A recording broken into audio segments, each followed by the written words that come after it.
하나님 아버지 감사합니다. 오늘도 우리에게 좋은 하루를 주셨습니다. 또 좋은 아침을 허락하여 주셨습니다. 하나님 오늘 하루 좋은 일이 있기에 좋은 날이 아니라 좋으신 하나님이 우리와 함께 하기에 하나님 믿음으로 오늘이 좋은 날임을 고백합니다. 하나님 오늘도 새 하루를 허락하신 주님과 동행하기를 간절히 기도합니다. 때론 하나님 오늘 하루 살아가며 마음이 상하는 일이 분명히 있을 것이고 때론 하나님 의도치 않은 사람으로 말미암아 또 내가 주눅이 들 때도 있음을 고백합니다.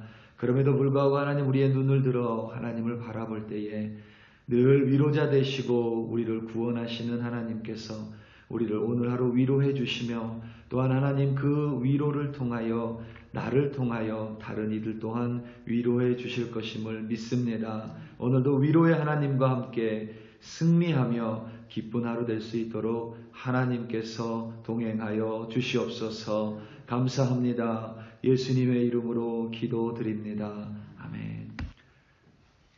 고린도후서 1장 1절부터 11절 말씀으로 주의 말씀을 증거합니다. 우리 다 함께 보시겠습니다. 능력받는 새벽기도, 응답받는 새벽기도, 성령과 함께하는 새벽기도. 할렐루야. 아멘.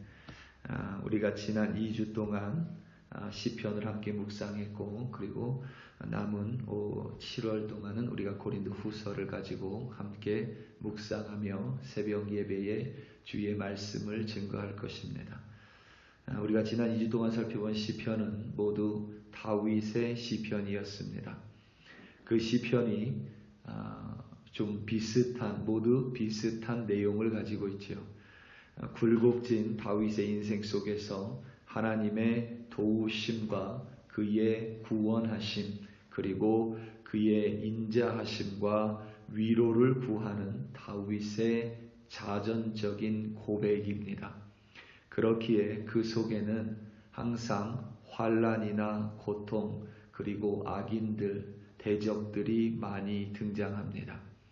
때로는 다윗이 그의 시편 속에서 그 대적을 향해 자신을 죽이려고 하는 악인들을 향해 그 적개심을 적나라하게 드러내기도 했고 그들로 말미암아 사방이 막혀있는 고통과 답답함을 여과 없이 토로했습니다.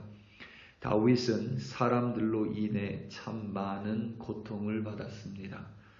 어제도 짤막하게 나누었지만 아버지로 인해 또 형들로 인해 제대로 길을 펴지 못하고 살았으며 아내에게도 사랑받지 못하고 장인에게는 시기 질투로 장인이 죽이려 해 다른 이방 대적들을 피해 10년 동안 도망자 생활을 한 것이 아니라 장인을 피해 10년 동안 도망자 신세가 되었습니다.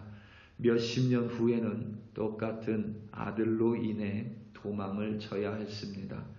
사람으로 인해 그렇게 힘들어 하면서도 아이러니하게 다윗 왕은 사울 왕을 피해 처음 도망자 신세가 됐을 때에 그에게 나오는 모든 이들을 거절하지 않고 다 품어줬습니다. 자신의 목숨이 촛불 앞에 있는 것 같이 위태한 상황 속에서도 몸이 아픈 자, 심령이 상한 자, 마음이 아픈 모든 이들, 다윗에게 나오는 모든 이들을 그는 용납하고 품어주며 그들을 안고 함께 도망자 생활을 했습니다. 다른 말로 하면 다윗은 본인이 어렵고 힘들고 고통받는 상황 속에 있으면서도 끊임없이 자신을 찾아오는 이들을 위로하고 또 위로했습니다. 막상 자신은 사람에게 인정받지 못하고 버림받았음에도 다른 이들을 항상 위로했습니다. 다윗이 그렇게 할 수 있었던 이유는 그의 시편들 속의 마지막 고백에서 찾아볼 수 있습니다. 바로 다윗이 오직 위로의 하나님이신 하나님만을 의지했던 까닭입니다. 다윗은 아무리 힘든 환난과 고통과 대적들 속에서도 오직 하나님만을 의뢰한다고 고백하며 오직 하나님만을 붙들고 자신의 주님만을 의지한다라고 고백했습니다. 왜냐하면 결국 자신을 도와주고 자신이 당한 환난에서 자신을 구속하며 자신을 온전하게 위로하실 수 있는 분은 오직 위로의 하나님 한 분밖에 없음을 너무도 잘 알고 믿고 살았기 때문입니다. 자신은 하나님으로부터 구원받고 또 하나님으로부터 위안과 위로를 받으며 동일한 구원과 위로로 다윗은 다른 사람을 위로하고 마음이 아픈 자들을 품을 수 있는 넉넉한 사람이 되었습니다. 다윗 왕의 재위 시대가 기원전 11세기, 그러니까 지금으로부터 하면 3000년 전이고 예수님 오시기 전으로부터 계산하면 약 1000년 전입니다. 그리고 사도 바울이 오늘 본문을 기록한 고린도 후서는 지금으로부터 2000년 전이며 바울과 다윗 왕 사이에는 약 1000년의 시간이 있습니다. 바울이 활동하던 시기는 예수님이 태어나던 시기와 비슷하기에 지금으로부터는 2000년 전이 됩니다. 바울과 다윗 왕이 서로의 약 1000년의 시간적 차이가 있음에도 불구하고 바울이 겪고 있는 고난과 상황은 다윗의 그것과 매우 똑같습니다. 바울 또한 고난과 환난에 처해 있습니다. 오늘 본문에서 이야기하는 것처럼 사망 선고를 받은 것 같은 고통 가운데 놓여 있습니다. 차라리 바울이 처음부터 로마 제국의 군대로부터 핍박을 받고 박해를 받았다면 그래도 우리는 그의 고난과 어려움을 조금 더 이해하고 바울 또한 좀 덜 억울했을 것 같습니다. 그런데 바울이 지금 겪고 있는 일련의 사망 선고, 고통, 어려움, 생명이 끊인 것과 같은 환난은 사실 같은 동족인 이스라엘 사람들 때문이었습니다. 또한 자신이 개척하고 자신이 낳았다고 여기는 고린도 교회의 성도들 때문이었습니다. 오늘 본문인 고린도 후서는 지금으로부터 약 2000년 전인 대략 55년에서 57년 사이에 기록이 됐습니다. 다윗 왕의 시대로부터는 약 1000년의 시간이 지난 후입니다. 바울이 지금 어디에 있냐면 에베소에 있습니다. 에베소를 떠나 마게도냐 지역에 있습니다. 마게도냐는 고린도가 위치한 아가야의 북쪽입니다. 그러니까 저를 보시면 에베소는 이렇게 있고 에베소를 넘어 바다가 있으며 그 바다를 건너 고린도가 있고 그 고린도가 있고 그 위에 마게도냐가 있는 것입니다. 그러니까 바울은 이 에베소에서 예루살렘은 여기에 있고 이 에베소에서 이렇게 돌아서 고린도로 갔다가 다시 이렇게 돌아서 에베소로 왔습니다. 에베소에 온 경로는 이 남쪽에서부터 이렇게 올라와 에베소 지역으로 온 것입니다. 마게도냐는 이 고린도가 있는 아가야 지역의 위쪽에 이렇게 자리하고 있고 우리가 알고 있는 데살로니가 그리고 빌립보가 이 마가야에 속해 있는 도시들입니다. 지금 사도 바울은 3차 전도 여행 중에 에베소에 체류하고 있습니다. 정리하면 이렇습니다. 우리가 주일에 나누었던 것처럼 2차 전도 여행 때에 성령께서 아시아에서 복음을 전하지 못하도록 막으십니다. 그래서 하는 수 없이 바울 일행은 마게도냐에 위치한 빌립보로 넘어갑니다. 그때 빌립보에서 교회를 개척하고 데살로니가에 들렸다가 모두 마게도냐 지역인데 이 지금의 그리스가 있는 아덴까지 내려가고 고린도까지 내려갑니다. 그 고린도에서 1년 반을 머물며 우리가 잘 아는 브리스길라 아굴라 부부와 함께 교회를 개척합니다. 그게 고린도 교회입니다. 약 1년 반을 그곳에 머물며 사역하고 이제 2차 전도여행을 마칩니다. 그리고 나서 3차 전도여행을 다시 시작하며 2차 전도여행 때 성령께서 막으신 아시아 지역, 우리가 지금은 소아시아, 터키 지역인데 이 소아시아라고 부르는 지역의 가장 큰 도시인 에베소로 직행을 합니다. 그리고 그 에베소에서 3차 전도여행 때 다른 지역에 비해 더 긴 시간인 3년을 체류하며 에베소 교회를 세웁니다. 그 에베소에서 교회를 세우고 사역을 하고 있을 때 에베소의 맞은편에 있는 고린도 교회로부터 편지를 받습니다. 그런데 그 편지 속에서 고린도 교회에 너무 많은 문제가 있는 것을 발견합니다. 그 문제는 사람들끼리 싸우는 파벌의 문제였고 서로 사랑하지 못하는 문제였고 무엇보다 바울이 복음을 전해 그들을 낳았음에도 불구하고 바울을 의심하고 바울의 사도권에 대해서 의심하며 바울의 복음이 옳지 않을 수 있다라는 고린도 교회 성도들의 비판을 바울은 그대로 편지를 통해 보게 됩니다. 그 편지를 받은 바울은 마음이 너무 상하지만 여전히 에베소에서 사역을 하고 있었습니다.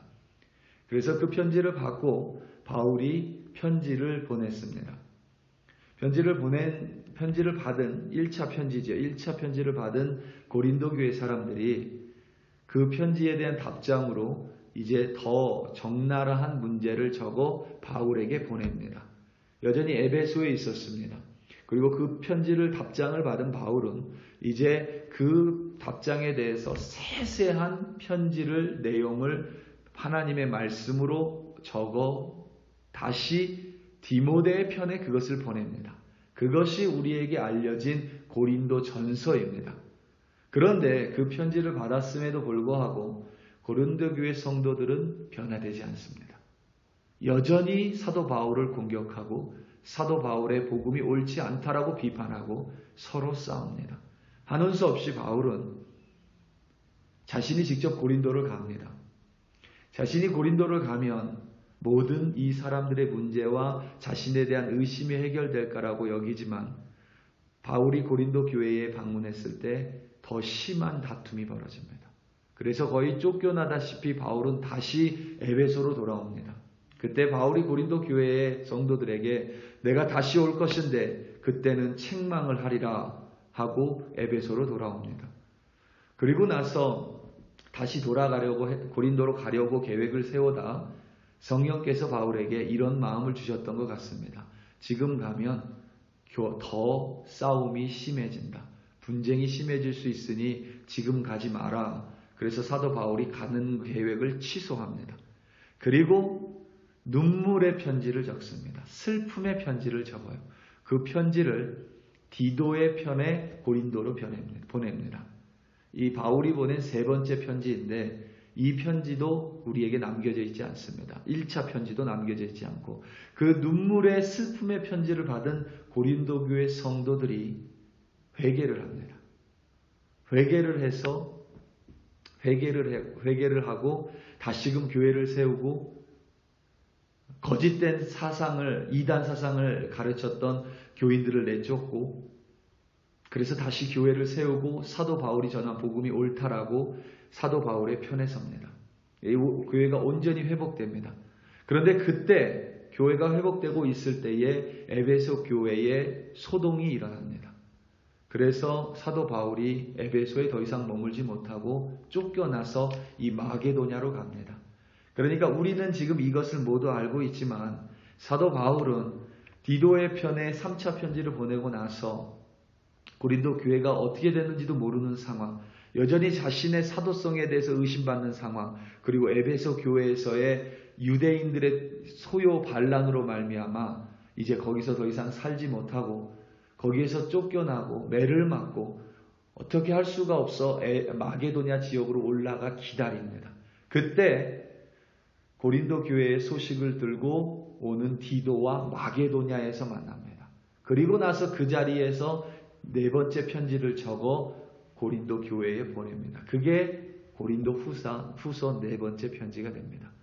그러니까 지금 바울은 로마 제국에 의해서 핍박받고 박해받고 이런 이방인들에 의해서 어려움을 겪고 있는 것이 아니라 같은 유대인들에 의해서 그 사람들에 의해서 그리고 자신이 개척한 고린도 교회의 성도들에 의해서 너무나도 큰 고통과 매맞음 그리고 힘듦과 고발, 비판의 직면에 있는 것입니다.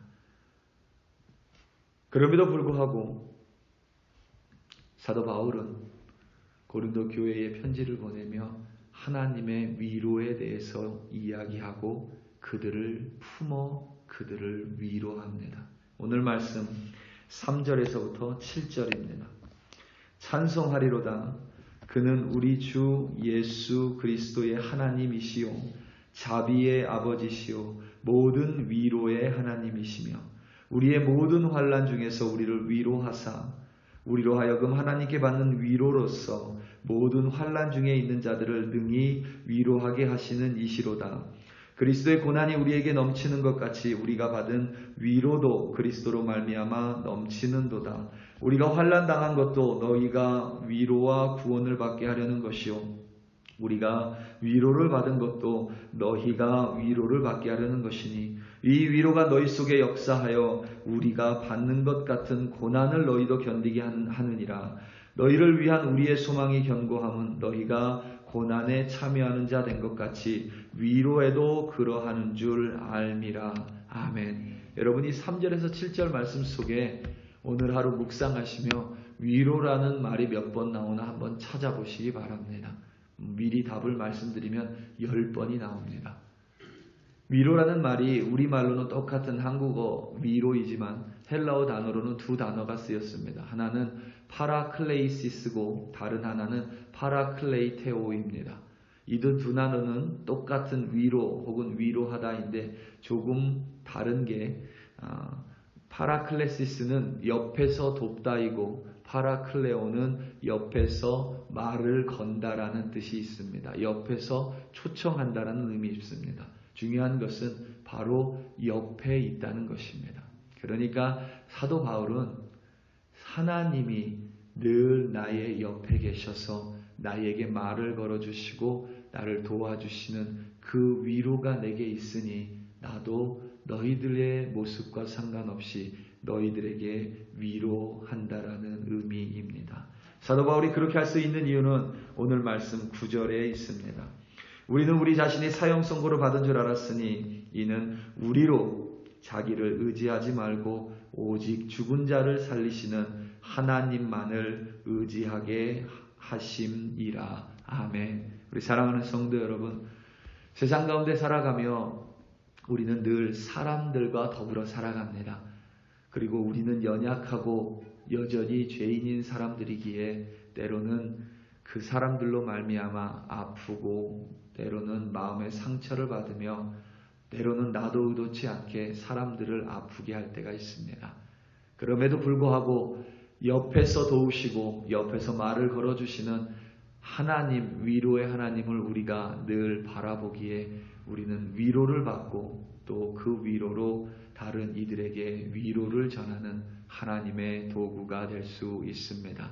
오늘 하루 살아가시며 위로의 하나님 바라보시고 여러분도 위로받으실 뿐만 아니라 그 위로로 여러분 가정을, 자녀를, 직장을 섬기는 위로의 사도가 되시기를 예수님의 이름으로 축원합니다. 다 함께 기도하시겠습니다.